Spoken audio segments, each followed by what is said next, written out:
Welcome, fellow Fusioners. This is Character King coming at you with a Duel Links discussion. Today we're doing the Banlist after the KC Cup. The first Banlist I have will be what I want past KC Cup, and the Banlist I have after will sum up what I think Konami will actually give us, because I don't think they're going to give everything I have on my list. I think this would be the healthiest for the game. Currently, I mean, they can add more cards that can make some of these not relevant, but currently some of these decks need to be put in check. First off is Magician's Rod. I have a semi-limit. Dark Magician decks are very powerful, and although some other decks outpower them, Dark Magician decks still have their OP board 1 sets. And the fact that they can spam 2 monsters out, have negation, can get a little overwhelming at times, just hitting the consistency a little bit, and keeping some strong cards like Treacherous out of their hands, as well as Econ is a good way to limit the power of the deck, but not kill it. It'd still be very, very meta, very, very hard to get around. Next I have a limit, which limit to Vion. They took Vion off the list. Vion hit some of the top first and second place from what Duel Links Meta channel is saying on the list. So I think for Vion, we should put him to 2. That way we get Trunade away from hero players again. Because with the consistency that Ferris brought, it is too strong to have the ability to remove your back row consistently. So I think putting it to 2, people are still running 2 anyway, because you can search it out, so it won't be too much trouble. It'll just keep Trunade out of their hands. Next we have Cybernetic Overload. Now, Cyber Dragons aren't the strongest deck, and they do have their flaws, but in the right situations with the right cards they draw, which they're pretty consistent, they're really, really hard to beat. Concentrating Current is a devastating card in Cyber Dragons, and having Cybernetic Overload at full power 3 as well as Concentrating Current makes it really, really hard to play through. They don't target, so I can't, I play Slash Dragon, obviously.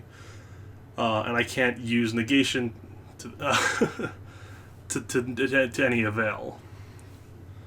The deck's still really good. I think the deck limiting this to 2 will not kill the deck at all. They'll find other ways to get rid of stuff. They used to use Power of the Guardians. They'll have other ways to they'll find new ways for removal, but they'll be fine overall. Next one is Thunder Dragon Dark. I wanted a way to hit the Thunder Dragon deck. It doesn't really do much.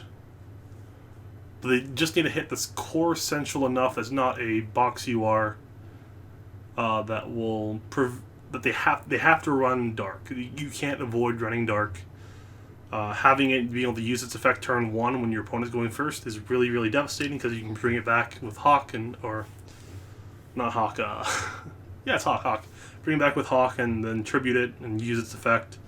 It's very, very good. You can recycle it, so having 2 isn't a problem. Just keeps them from using like Econ and a lot of other problematic cards that kind of make them strong. With Levity in the air, they're a little harder to handle. So a little slap on the wrist won't hurt them too much, but it's kind of needed. Alright, next we have Shiranui Squire Saga. I don't think they should limit this to 2. I think they should limit this to 3. And the reason being is Squire Saga is the core to their deck. They're not overall... Shiranui isn't overall too strong. They're just a little bit oppressive. If they nerf the No Mortal Can Resist skill, it'll hurt them a little bit, but they're still a very, very hard deck to handle, and they do have a lot they can do. They can still OTK very, very consistently. Hitting it to 3 has it where you can't... they can't abuse Cosmic Cyclone. It would lower their power enough where they have a little harder time hitting back row. They'll have to use their... Ballista squad more on their back row than monsters, so they have to have a little more versatility for it. They'll still be good. It'll just greatly limit their amount of skill abuse. Next I have Raiden. Raiden from Lightsworns. All Lightsworn decks are playing him. He's being used as an engine teched into other decks. You use 2 Raiden, 3 Charged Light Brigade. Kind of keep him from being used as an engine, still keep him the Light Swarms. Doesn't hurt it too much. what would be good overall? This isn't too much needed. It'd be alright if they missed this one completely, but this is one they could do to stop it being an engine. Index like Thunder Dragon.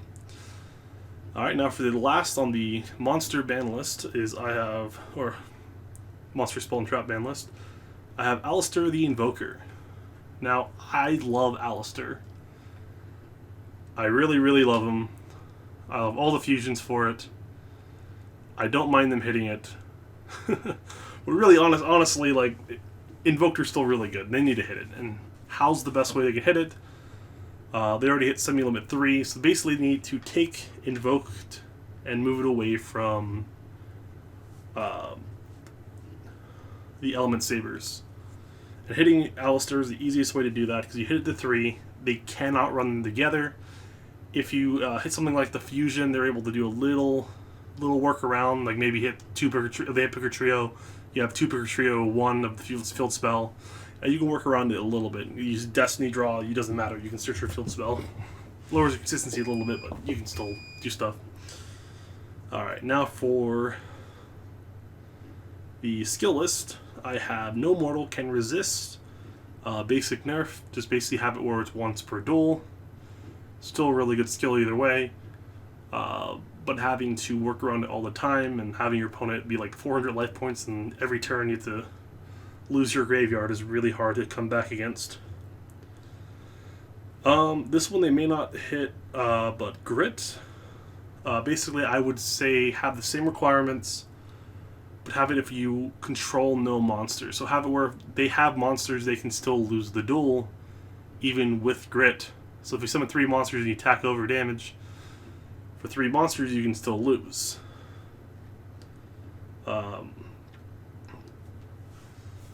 Just have something like that maybe. Grit is a little harder to hit. They tried hitting it before and it's come back again. Back in the Gear Masked Hero, Nateria, or not Nateria, Sylvan era, like those 3 decks. Grit was hard, a really big problem back then. That's when they changed it to where it is now. Some kind of tap to Grit would be good. Maybe can't be used the first, second, or until like the 5th turn, something like that. Let's see, Transcendent Crystals. Basically, I think they should have the restriction to more limit it to Crystal Beast, because it's been abused heavily by Crystals. It's very hard to handle some of the boards they make and plays they make, because they have a lot of disruption. I would say Transcendent Crystals, you should have it restricted where you cannot summon monsters the turn you activate its effect except for Crystal Beast or Ultimate Crystal God monsters. And the big reason of that is it will allow Crystal Beast to still use the skill and get their graveyard set up and have a good time. It would still like not kill other decks if they want to use it, but it slows it down so Crystals can't make like this can't use the skill and set up a board that will switch your monsters to defense. Alright, and Crystals, I don't think Crystals are too strong right now if you take that skill away from them, because they have to work around a lot. I mean, you still have the strong Crystals version with Mythic Depths and Sea Style, so they still have like other plays they can do. I don't mind Crystals too much. That skill's a little abusive though. Alright, next skill, Shadow Game. Konami is notorious for hitting burn decks and stall decks and any kind of non-traditional deck anytime it arises. Shadow Game has been around a little bit now, being the most effective because you have Kiteroid. I basically have it where usually it's during each end phase, the turn player will take damage equal to their graveyard amount times 100. I'd basically have the change where you only take damage if your life points are equal or higher to your opponent's. That would have work really well because you're playing. If you want to like go straight out, Yami Merrick, you can summon the Winged Dragon of Ra, pay all of your life points, and then win because you're win with your skill, because your opponent won't be the only one taking damage because you don't take any damage at 100 life points. Unless they get down to like 50 or 100. Alrighty, now the Banlist I think Konami will actually do. I don't think they'll hit that much. I think they'll hit Rod, Magician's Rod, the 2. I think they'll hit Overload, or Cybernetic Overload, just to kind of curve some of the Cyber Dragon decks because it's been around a bit. I think they'll hit Invoker to 3 because they really want that deck to die. And they tried so hard and they cannot succeed. I think that will finally keep them away from Element Sabers. Now I think they'll do it some kind of change to No Mortal and then Transcendent Crystals as well. And I think that's the extent they'll go to, is those 5 changes. Then maybe a few buffs to some skills, but I think that's as far as they'll go. Alright, well, this is Character King. Thank you for watching, and have a great night, great day, whatever time you are at. Keep fusioning. That's terrible. Slash Dragon, let's go.